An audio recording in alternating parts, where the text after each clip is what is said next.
Hi, thank you for joining me for another video from Exit Strategy. Please like, subscribe, share, give a thumbs up to this video if you found it helpful, and do pass it on if you believe someone else will benefit from it. I'd appreciate that. Let's talk about narcissists, how they try to drain you of all of your essence, your energy, your happiness, your peace, all of those good things. They try to do this, or they don't try, they attempt to do this in ways that a lot of us are unawares of. When you walk into a room as an empath, you already know that your energy shifts that whole atmosphere. And if there's dark energy in that room or that space, they will recognize your energy right away. I'm driving, guys, so they put my seatbelt on. Always got to do safety. They will recognize that your energy is unlike theirs. Don't internalize it when you go, let's say, to establishment, or you're doing anything whereas you got to do a transaction, or you have to go somewhere for service or whatnot. You will see narcissists in 2025. They are very, very apparent and obvious in their dark demeanor, and they don't hide it as they used to. It's actually hard for them to hide it. It's almost impossible. And being awakened, you're very in tune with yourself now. So that's what makes your energy just that much more potent. And the reason why I want to tell you guys don't internalize it, because I know it's easier said than done when you have good intentions and you're met with this type of demeanor, or let's say an attitude of seemingly disdain. That's not something that, you and I put up with. A lot of times in times past, I'm that type of empath that if I'd had enough of it, and sometimes it would be unspoken by the narcissist. And this is before I awakened, and I didn't know what they were. I can identify it now. They're spiritually dead. I would actually tolerate it, especially if I had dealt with this on a couple of occasions and it was that same dark energy person. I would speak to it. I'd be like, you know what? A little more gratitude in life would be good, whatever you're going through. I would try to explain myself to that person. And being that I'm a believer, I was caught up in that wave of, be the light, teach them, give them a stern rebuke, but give them a nugget of truth. And not to say that I'm not that way now, but the big difference is I won't preach to you. I won't even reprimand you or rebuke you. I would just more or less be silent. I would be very, very silent about it. And that rebuke would be silent now. And the way that you rebuke people silently, you just try your best. And it's a challenge sometimes, even awakened as I am, 5 years, and still this catches you off guard. Your silence speaks volumes. And you can give a really coy thank you.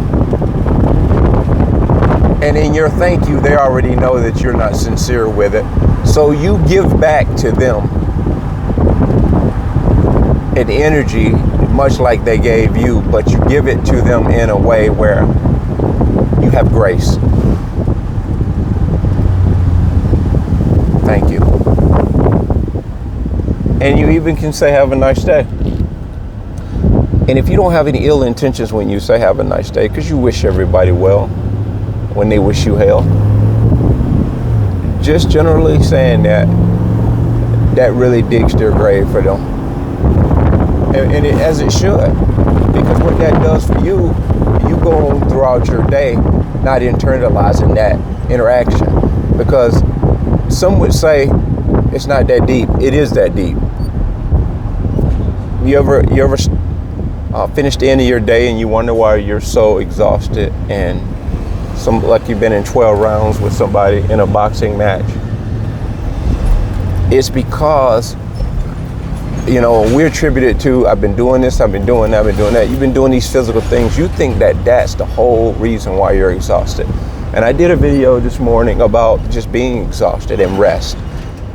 This is what's going to aid you in having energy to spare on tap for things throughout your day, because you didn't allow that thing or that incident or that interaction, wherever it is, to attach itself to you. Because if you continue to allow these things to attach themselves to you and you internalize every interaction with these dark energy people throughout the day, this is what's going to have you exhausted, not the physical things that you do. Sometimes when you do physical labor, it is very rewarding. You are very, you have a very, sometimes you have an energy on tap. You're like, man, I don't even feel like I worked all day. Taking my son, he's got some football practice to do. But I'm gonna wrap this video up because I wanted to say that to you guys, because it can go right up under your nose not knowing that this is what's happening to you.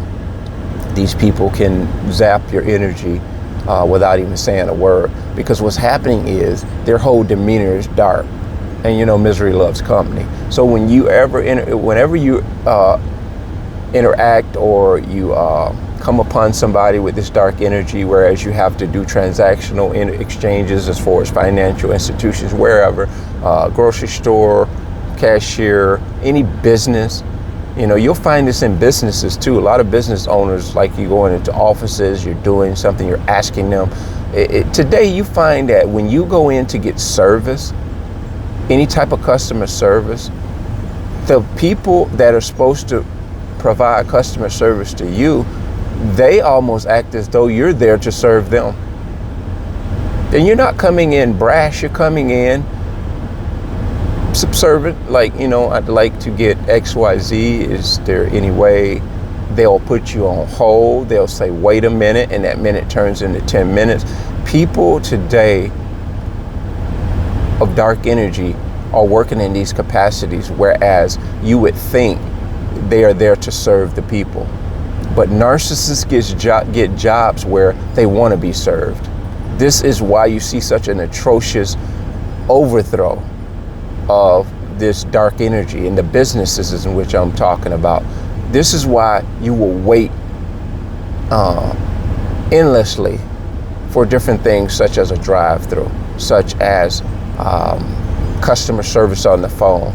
That's a big one there. And customer service has always been a slow bleed, but now it's even worse. And we're in an age where you think things should be faster, but really consider what I just said. If things if things are supposed to be much faster, why is it that everywhere you go, it's always hurry up, but take your time?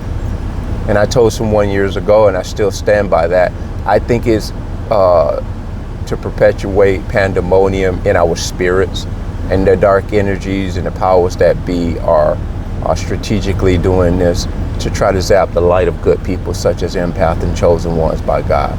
That being said, bless. Stay in tune with that.